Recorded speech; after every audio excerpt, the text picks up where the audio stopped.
নিজ গ্রামে, নিজ মহল্লায়, নিজ ইউনিয়নে যে এই মেসেজ পৌঁছে দেবেন জনাব তারেক রহমান আমাদের সকলকে সকলের পাশে থাকার জন্য বলছে।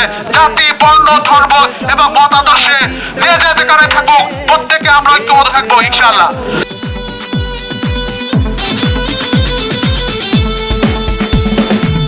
জিতেছে জনতা, জিতেছে দেশ, পেয়েছে আবারও স্বাধীন বাংলাদেশ।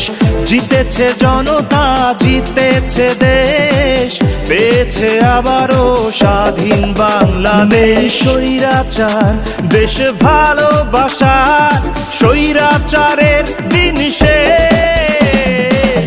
জিতেছে জনতা, জিতেছে দেশ, পেয়েছে আবারও স্বাধীন বাংলাদেশ।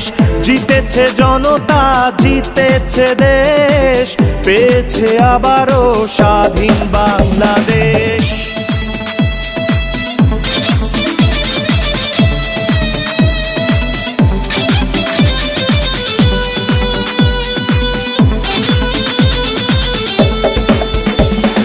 বিজয়ের উল্লাসে জনতারা একসাথে, স্বৈরাচারের আজ হয়েছে বিদায়।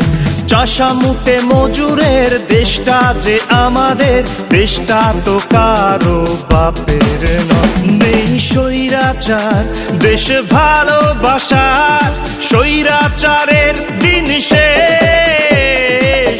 জিতেছে জনতা, জিতেছে দেশ, পেয়েছে আবারও স্বাধীন বাংলাদেশ। জিতেছে জনতা, জিতেছে দেশ, পেয়েছে আবারও স্বাধীন বাংলাদেশ। জিতেছে জনতা, জিতেছে দেশ, পেয়েছে আবারও স্বাধীন বাংলাদেশ। জিতেছে জনতা, জিতেছে দেশ, পেয়েছে আবারও স্বাধীন বাংলাদেশ। জিতেছে জনতা, জিতেছে দেশ, পেয়েছে আবারও স্বাধীন বাংলাদেশ।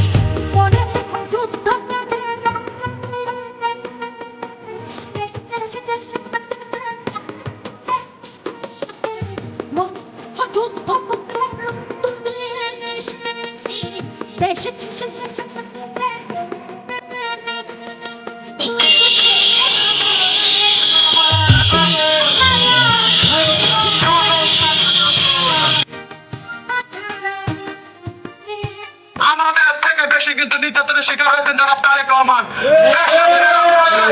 তিনি যখন আমাদেরকে নির্দেশ দিয়েছেন আমরা আমাদের অতীতের সব দুঃখ কষ্ট ক্ষোভ ভুলে যাব।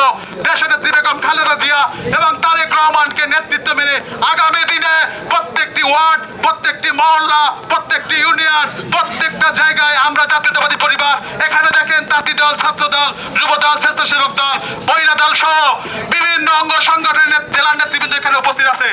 যদি কেউ এই ধরনের হুমকি ধামকি দিয়ে থাকে, বিএনপির নাম ভাঙিয়ে এ ধরনের চাঁদাবাজি, দখল, এইগুলো বিএনপি বরদাস্ত করে না, দেশ নায়ক তারেক রহমান বরদাস্ত করে না এবং আমাদেরকে বলেছেন কঠোর হস্তে তাদেরকে দমন করার জন্য। আপনারা নির্দ্বিধায় সবাই এখানে দেখেন আমাদের সন্তুদাও এখানে উপস্থিত আছে, বিএনপি সাম্প্রদায়িক সাম্প্রতিক দল। মানে যে নির্দেশনা, সেই নির্দেশনা বাস্তবায়ন করবো এবং সাধারণের মাঝে যারা এখানে উপস্থিত প্রত্যেকে তার নিজ গ্রামে, নিজ মহল্লায়, নিজ ইউনিয়নে যে এই মেসেজ পৌঁছে দেবেন জনাব তারেক রহমান আমাদের সকলকে সকলের পাশে থাকার জন্য বলছে। জাতি, বর্ণ, ধর্ম এবং মতাদর্শে যে যে যেখানে থাকুক প্রত্যেকে আমরা ঐক্যবদ্ধ থাকবো ইনশাআল্লাহ। সবাই আমরা ঘরে ফিরে যাব।